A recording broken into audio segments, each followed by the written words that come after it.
কেন্দ্রীয় বৈষম্য বিরোধী ছাত্র আন্দোলন সমন্বয়কের সাথে একাত্মতা পোষণ করে নরসিংদী জেলা বৈষম্য বিরোধী ছাত্র আন্দোলন কমিটির সমন্বয়করা আমরা আমাদের বিবৃতি প্রকাশ করছি। আমাদের বিবৃতিগুলো হলো এই যে, ব্যাংক চালু থাকবে সপ্তাহে একদিন, শুধুমাত্র রবিবার সকাল 11টা থেকে দুপুর 3টা অবধি। 2, নরসিংদী জেলার সকল টেক্সটাইল বন্ধ থাকবে অনির্দিষ্টকাল পর্যন্ত, যতদিন আমাদের দাবি আদায় না হয়। 3, নরসিংদীর বড় বাজার যেমন বাবুরহাট, কালীবাজার ইত্যাদি বন্ধ থাকবে, শুধু মুদির দোকান সকাল 7টা থেকে 11টা অবধি খোলা থাকবে। 4, জরুরি সেবা যেমন হাসপাতাল, ফার্মেসি খোলা থাকবে। 5, আমরা নরসিংদীতে ইমার্জেন্সি মেডিকেল টিম গঠন করতে চাচ্ছি। তার জন্য যারা যারা আগ্রহী আমাদের নরসিংদী জেলা বৈষম্য বিরোধী ছাত্র আন্দোলনের সাথে দয়া করে যোগাযোগ করবেন। 6, নরসিংদীর সকল পরিবহন আগামীকাল থেকে বন্ধ থাকবে এবং গতকালকের যে পরিস্থিতি হয়েছে এই পরিস্থিতি আমরা তীব্র নিন্দা জানাচ্ছি। আমাদের অন্যতম সমন্বয় কমিটির গোলাম রাশেদ তমাল, সে মাথায় আঘাতপ্রাপ্ত হয়েছে, তারও আমরা নিন্দা জানাচ্ছি। সে আইসিইউতে আছে, তার জন্য সবাই দোয়া রাখবেন। আপনাদের কোনো প্রশ্ন থাকলে আমাদেরকে জিজ্ঞাসা করতে পারেন, জবাব দিব।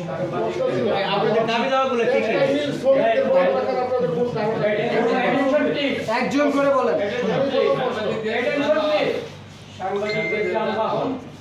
জি, সাংবাদিক যানবাহন আপনারা জরুরি খাতে পাবেন। সাংবাদিক, মেডিকেল যা আছে এগুলো, অ্যাম্বুলেন্স এগুলো খোলা থাকবে। এসব যানবাহনে কেউ কোনো আঘাতপ্রাপ্ত করবে না, শুধুমাত্র গণপরিবহন এবং মাল যানবাহন সবকিছু বন্ধ থাকবে। আপনাদের যে কোনো প্রশ্ন থাকলে বলতে পারেন, আমরা উত্তর দেব। সাংবাদিকরা তো ক্যামেরায় উঠাতে পারে না, এই বিষয়টা বলেন। দেখুন, আমরা ছাত্ররা কখনো অন্যায়ের দিকে থাকি না, অন্যায়ের পক্ষে নই। আমরা অলওয়েজ অন্যায়ের বিরুদ্ধেই থাকি। যারা থাকে তারা হচ্ছে দুষ্কৃতকারী। আমাদের ছাত্র কখনো দুষ্কৃতিকারী হতে পারে না। এই বিষয়টা কেন্দ্রীয় দাবি কি আপনাদের দাবি? করতে যাই, আপনাদের প্রতিনিধিতে যাই, তখন অনেকে বাধা দিচ্ছেন।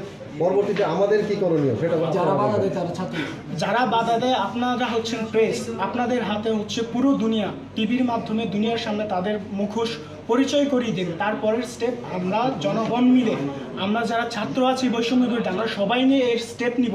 তারা কেন বাধা দিচ্ছে, তাদের কি যুক্তিগত, আমরা ওদেরকে জিজ্ঞাসা করব। তাদের সাথে আলোচনার মাধ্যমে, না হলে সংঘাতে না গিয়ে যেভাবেই হোক, যে আইন শৃঙ্খলা বাহিনীর সহায়তা নিয়ে হলেও আমরা এর সমাধান করব।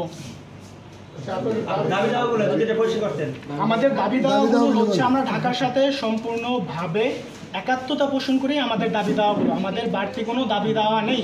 কিন্তু এর মাঝে আমাদের যে টেক্সটাইলগুলো ওপেন আছে, আমরা আজকে দেখতে পেরেছি যেমন ওরা অসহযোগ আন্দোলনের ডাক দিয়েছে, কিন্তু আমাদের নরসিংদী জেলায় টেক্সটাইল, ব্যাংক, বাকি সকল কর্মসূচি চালু। যার জন্য আমরা নরসিংদী জেলা ছাত্র সমন্বয় কমিটি এই সিদ্ধান্ত নিয়েছি যে আমরা একাত্মভাবে বিবৃতি প্রকাশ করব, যার জন্য যেন তারা সব কিছু বন্ধ করে দেয়, আমাদের সহায়তা করে।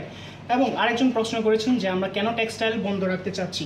কারণ আমরা অসহযোগের আন্দোলনের ডাক দিয়েছি। সরকারকে আমরা কোনো ট্যাক্স দিব না, সরকারকে কোনোভাবে আমরা সহায়তা করব না। যারা আমাদের উপর গুলি চালাতে পারে তাদের কোনো সহায়তা আমরা আসব না। কারণ তাদের সন্তান আগামীর স্টুডেন্ট, তারা কেন আসবে না আমাদের সাথে? অবশ্যই তাদের আসতে হবে।